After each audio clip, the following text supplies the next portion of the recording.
네, 안녕하십니까. 혼란한 정치 시사 이슈를 술술 풀어보는 송국근 혼술 3월 3일 화요일에 인사드립니다.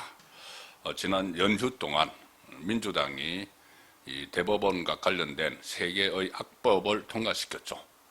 하나는 법 왜곡죄 신설, 그리고 재판 소원제 도입, 대법관 정원, 이 세 가지 악법을 통과를 시켜서 지금 마지막 남은 그 관문은 이재명이 거부권을 행사하느냐 행사하지 않느냐는 것만 남아 있습니다.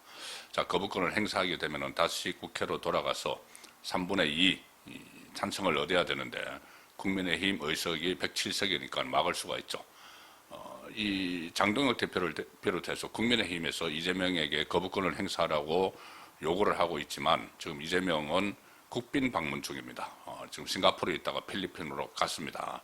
이 이란 사태, 이 와중에도 국빈 방문을 계속하고 있는데 어쨌든 그건 그거고 돌아오면은 거부권 행사 여부를 결정을 해야 되는데 가장 확실하게 여기에 대해서 촉구할 수 있는 사람이 바로 조희대 대법원장이죠. 바로 대법원의 문제고 사법부가 괴멸당하는 그런 수준에까지 갔기 때문에 자, 그래서 조희대 대법원장이 어떤 그 행동을 할지 관심을 모으고 있습니다.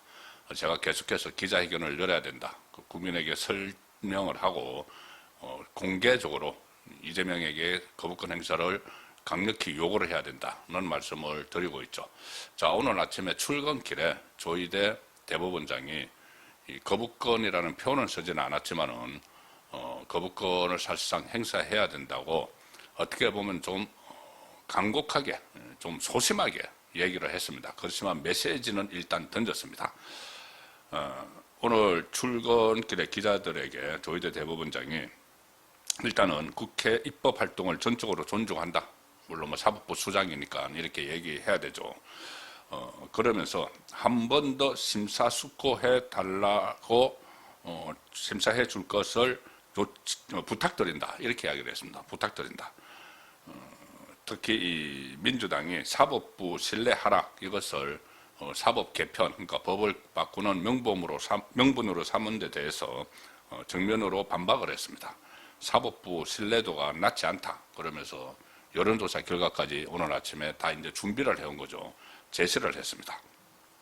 일단 이렇게 이야기합니다. 사법계약 3법에 대해서 갑작스러운 대변혁이 과연 국민에게 도움이 되는지 해가 되는 내용은 없는지 마지막까지 한 번 더 심사숙고해 주길 부탁드린다.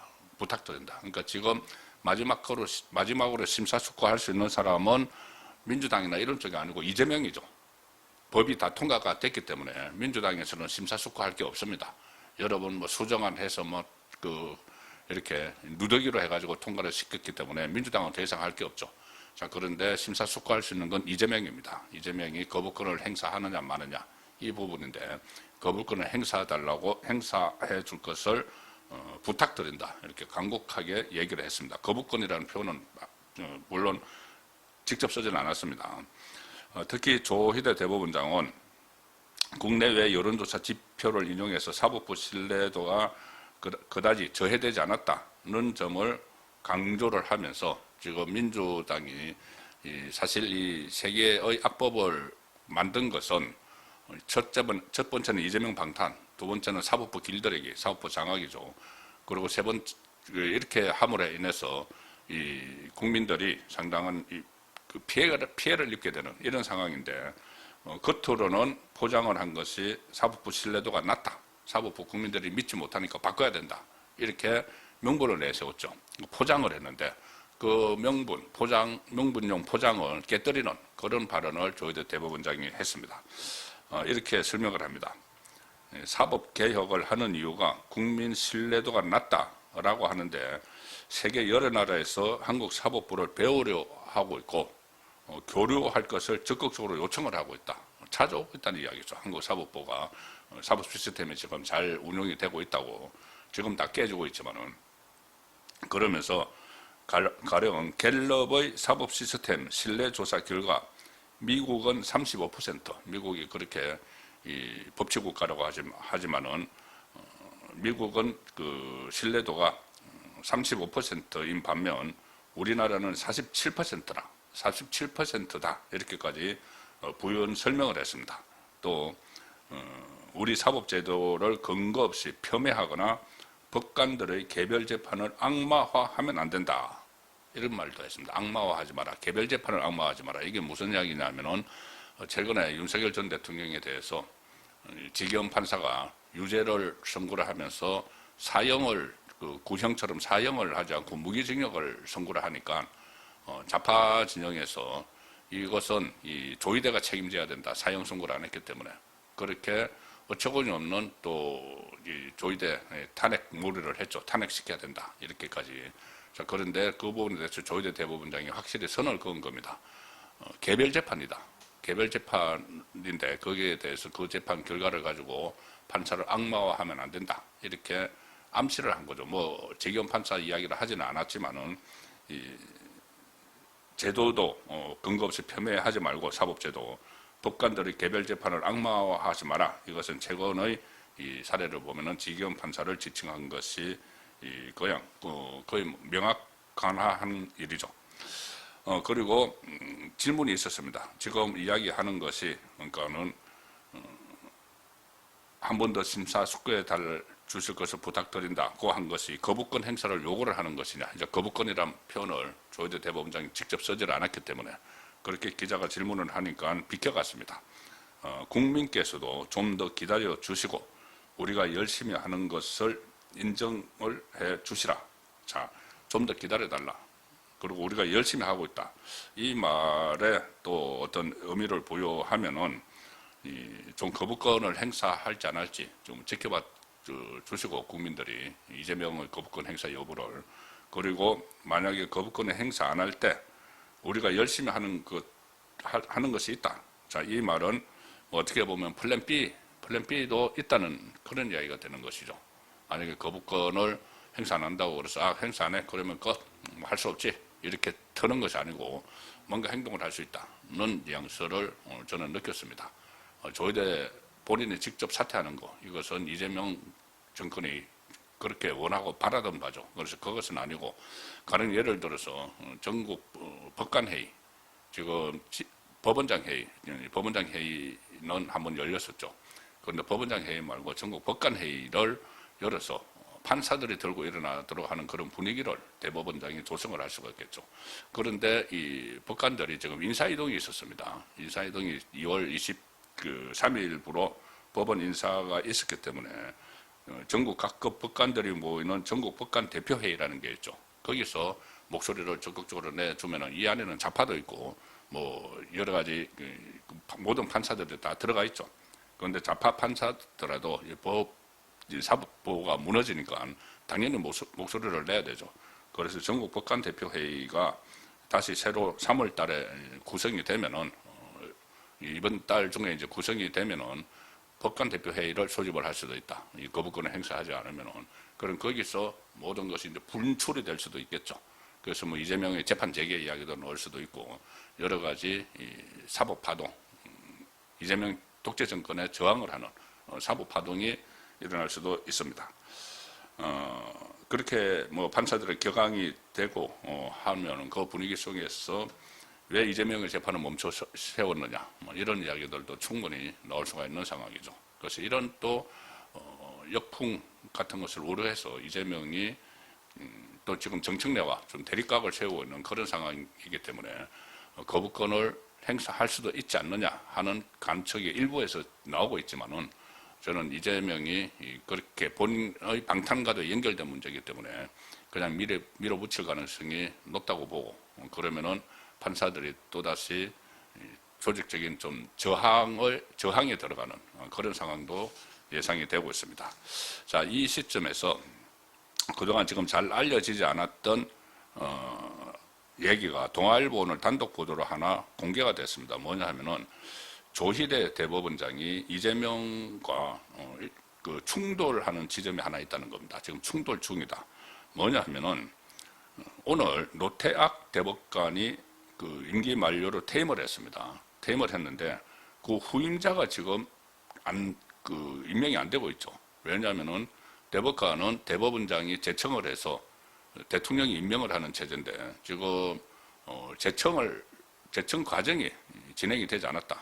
그러니까 조희대가 뭔가를 털어치고 있다는 이야기죠. 자, 그 내용이 오늘 보도가 됐는데 일종의 저항이다. 조희대의 저항이다. 그 털어지고 있는 이유가 지금 이재명이 이 좌파 성향 판사를 대법관으로 선호를 하고 있기 때문이라는 겁니다. 우리법 연구회 좌파 그 판사들 모임이죠.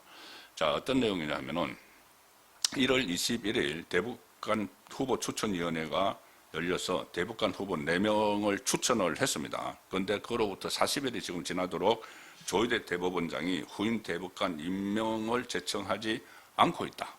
못하고 있는 건지, 못하고 있는 것인지, 안 하고 있는 것인지, 한번 이제 판단을 해보시면 됩니다.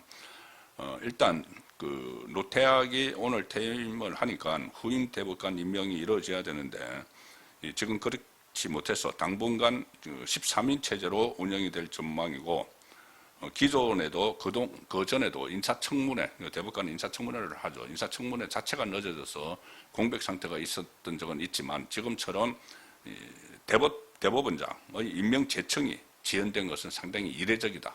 그래서 이것이 또 하나 조희대 대법원장의 좀 소심한 그 저항이 아니냐 이런 말도 나오고 있습니다.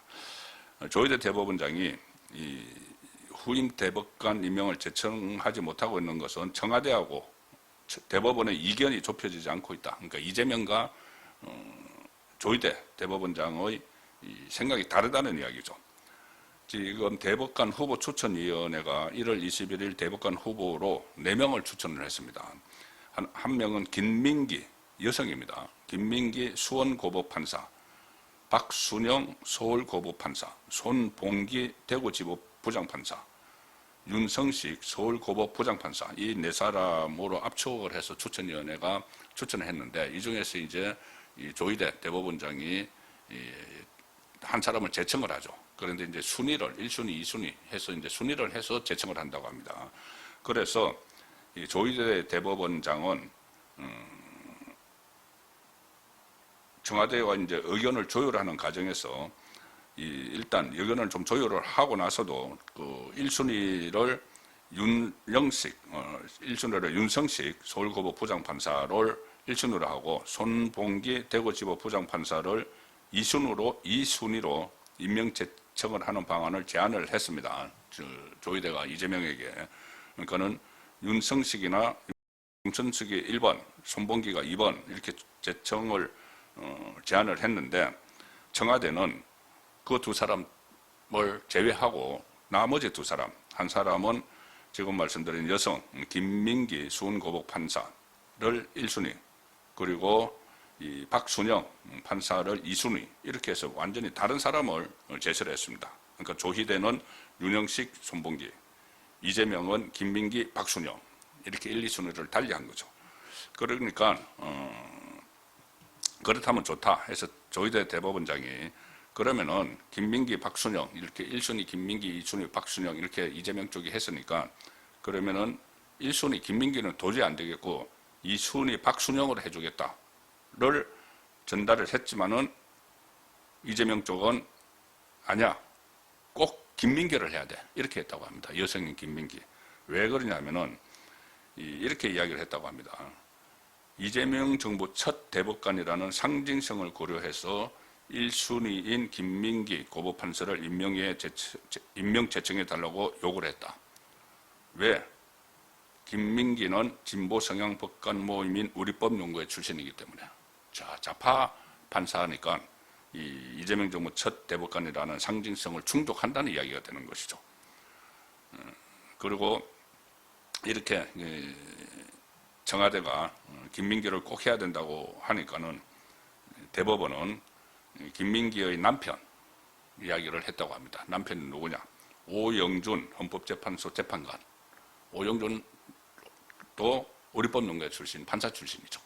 자, 그래서 이재명 정권에서 오영준을 이미 그 대통령 지명 몫으로 임명을 했는데 또 대법관조차도 그 부인 같은 우리법연구회 출신 좌파 판사 부부죠. 그러니까 이재명이 그 정권을 잡고 나서 남편을 오영준을 헌재 재판관으로 대통령 몫으로 임명을 했는데 또 부인을 대법관에 이렇게 임명을 하는 것이 맞느냐 자, 그런 점을 들어서 물러서지 않고 있다. 조희대 대법원장이. 그래서 부부가 두 헌법기관의 최고위직으로 근무하는 것은 특혜 아니냐. 이런 법원 내부에서도 부글부글 끓고 있다. 그런 의견까지 다 제시를 해서 지금 막아서고 있다는 거죠. 김민기 임명을. 그래서 재청권이 있으니까 재청을 안 해주고 버티고 있다. 자, 이 상황도 한마디로 말씀드리면은 대법원에 지금 대법관을 늘리는 것도 그렇고 지금 새로 임명 늘리는 것이 아직 시작이 안 됐는데 걸석이 생겨서 한 명 임명하는 거를 또 이재명이 굳이 좌파 판사를 집어넣으려고 하니까 조희대가 막아서고 있는 이 상황입니다. 자, 그래서 이렇게 이게 이제 오늘 보도가 되면서 구체적으로 알려졌기 때문에 뭐 또 좌파 진영에서 조희대에 대한 사퇴, 압박, 탄핵 이야기가 다시 나올 수도 있죠. 자, 여기에 대해서 조희대 대법원장이 어떤 카드로 대응을 할지 정말 제가 계속 주문하는 대로 기자회견이라도 열어서 국민에게 직접 이 상황을 설득을 하고 이재명에게 공개적으로 거부권 요구를 할지 아니면 좀 계속 이렇게 좀 소심한 저항을 이어나갈지 지켜봐야 할 것 같습니다. 오늘 저녁 8시 라이브 선거권의 정치 수소 시간에 다시 한번 정리하도록 하겠습니다. 감사합니다.